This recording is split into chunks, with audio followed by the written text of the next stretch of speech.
Welcome to CareerSource Suncoast's Introduction to Florida's Reemployment Assistance Process. This is part 2, Info You Will Need and Your Responsibilities. If you think that you might be qualified to file for reemployment assistance, please understand that Florida requires you to look for 5 jobs every week. We'll talk more about this later. This starts the day the claim is filed. Their weekly tracking ends at 11:59 p.m. on Saturdays. So if you were laid off one day during a week, as shown here, you would start looking for work the next week. Sunday would begin the next week. If you've been unemployed for an entire week, then you have to look for 5 jobs by the end of that week. Let's look at your benefit payments timeline. When will you start receiving benefits? How does that work? In about a week, you're going to get this in the mail. It's called a wage transcript and determination.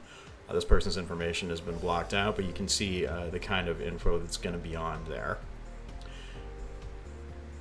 It will show you your monetary eligibility, whether or not you qualify based on your wages from your base period, as shown in Part 1.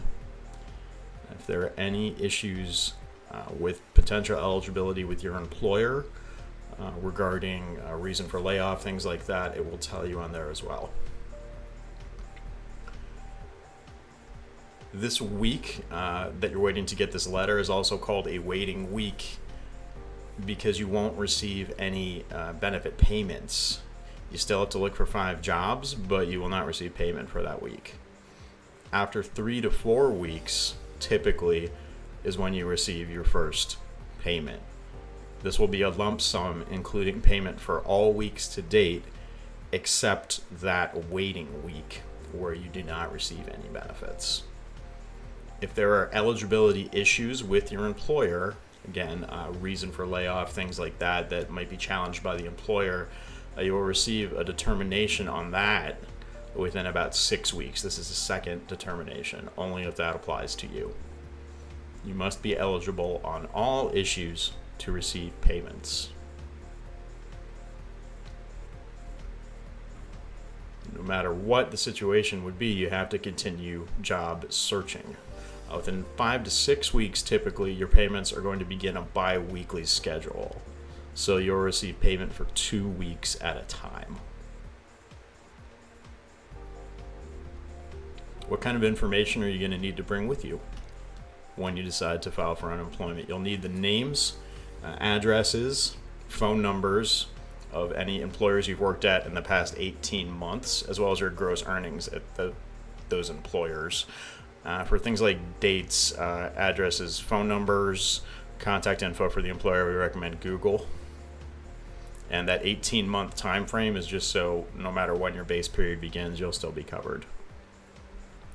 You're going to need the employer's Federal Employment Identification Number, or FEIN. That can be found on your W-2 form.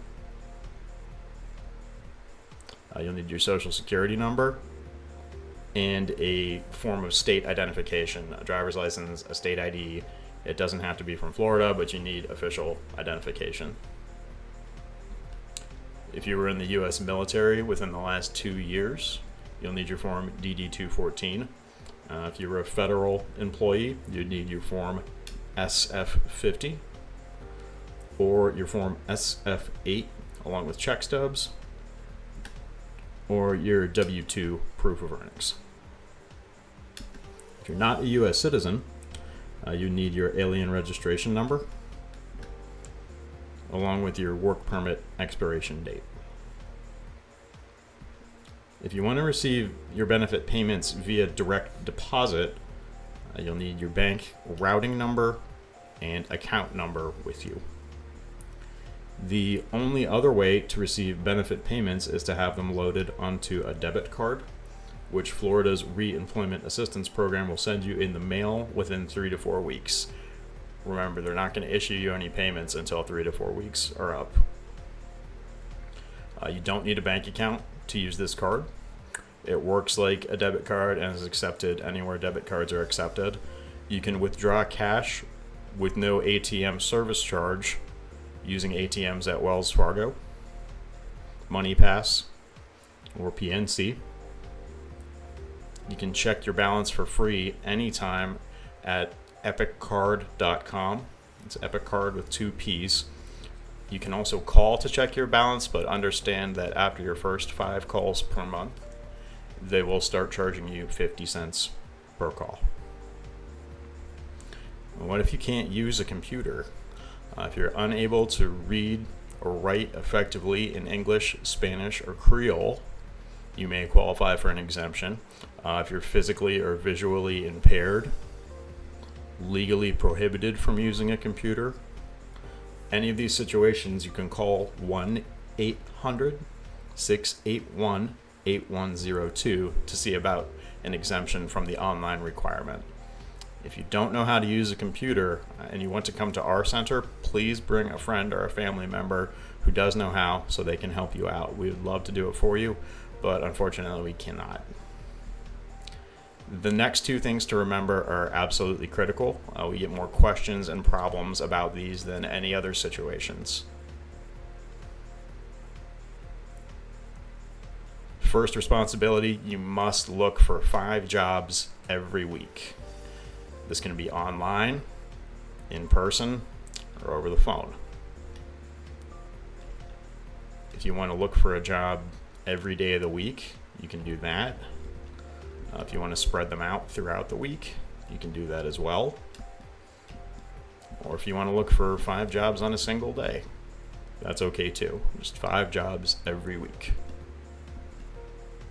The information you're going to need from each application that you do is the date of contact, the type of work sought or job title, the name of the business. Now, if that's not provided, you can use the name of the website where you found the job posting, like Monster or Craigslist. If you can, get the business address, or at least the website or the email address where you sent the application to. You're going to need one of those 3 things, depending on if you did it in person or online. That's the other thing they're going to ask, is that application method. Did you apply online, on the phone? And then what is the result of your search? Many times that will just be awaiting a call back. You can record this information in a notebook, on a work search log that we provide here at our centers, anything portable if you're planning on coming back here to use our computers for help. Keep them in a safe place for now. The next tutorials are going to talk about what you're going to do with these records eventually, but for now you just want to keep them safe and somewhere portable. Are there exemptions to this? Yes. If you're a union member, you normally obtain work through a union. You may make 5 contacts per week through your union. You cannot apply to the exact same job at the exact same place more than 3 weeks in a row unless they specifically tell you that their hiring situation has changed. So you can't just keep putting the same job in the same place every week, only 3 weeks. The other alternative would be attending a workshop at one of our centers. This would count for 5 job searches if you attend 1 workshop. This can be done one time only for each workshop that we offer. You can register for those right on our website, which is careersourcesuncoast.com. You go to Career Seekers, then Career Advancement, and you will see a link to the workshop's event calendar. And from there, you'll be able to sign up for a workshop of your choosing, and you would report that later, which we'll go over in the tutorials to come. So that is an option for you. Your second responsibility, you must fully register on employflorida.com. Now, this is basically the state of Florida's version of Monster or Career Builder or Indeed. You have to build a full profile on here. Unlike unemployment, we know a lot about this site. We have access to it. We'll be able to look up your profile and determine if it's absolutely complete. A full profile means your general information, such as address and phone number, and your background, including recent work history, education, where you want to work, how much money you want to make, and a resume.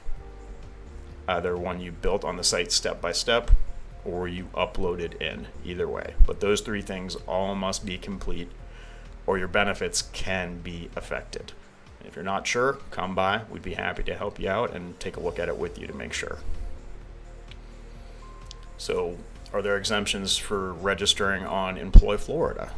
They're pretty much the same as for unemployment. If you're unable to read or write effectively in English, Spanish, or Creole, if you no longer reside in Florida, physically or visually impaired, legally prohibited from using a computer, if you're on a temporary layoff of less than 8 weeks with a firm return date, or if you're a member of a union. If you think you qualify for an exemption under short-term compensation, these would be if you have reduced hours to prevent layoffs. We have a link here for some more info on that. Any of these situations, you can call 1-800-681-8102 to inquire about an exemption for having to register on Employ Florida.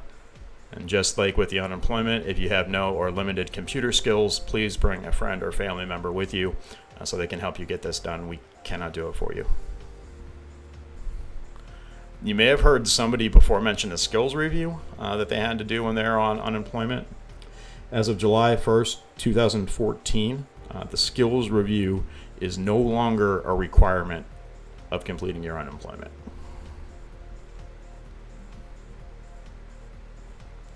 This concludes part 2 of the tutorial. Please return to the CareerSource Suncoast website and begin part 3, filing the claim. Thank you.